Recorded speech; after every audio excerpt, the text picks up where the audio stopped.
ছাত্রদলকে নিয়ে গর্বে এই বাংলাদেশের সকল শিক্ষা প্রতিষ্ঠানের সেই আগামী প্রজন্ম গর্বিত হবে।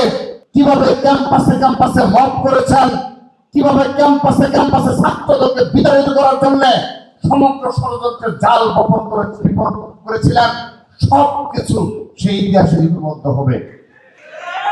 আমাদের সম্পর্কে সেই ইতিহাসে কখনোই আমাদের সম্পর্কে কোনো কালিমালুপ্ত ইতিহাস লিখা হবে না ইনশাআল্লাহ।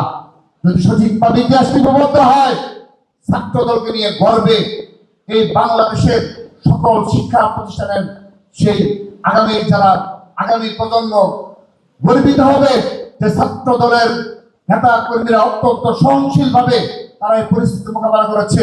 তারা অর্থের পিছনে দৌড়ায়নি, ক্ষমতায় আসার পরও তাদের সম্পর্কে অপকর্মের কোন হদিশ দিতে পারেনি, যেটি আমরা দিতে পেরেছি 6 আগস্ট থেকে এই বৈষম্য বিরোধী ছাত্র আন্দোলনের ব্যানারে যারা আমাদের সহযোদ্ধা ছিল, জুলাই আগস্ট গণঅভ্যুত্থানে যারা আমরা কাঁধে কাঁধ মিলিয়ে লড়াই করেছি, তাদের সম্পর্কে প্রত্যেকের সম্পর্কে অর্থনৈতিক তছরূপের অভিযোগ এসেছে।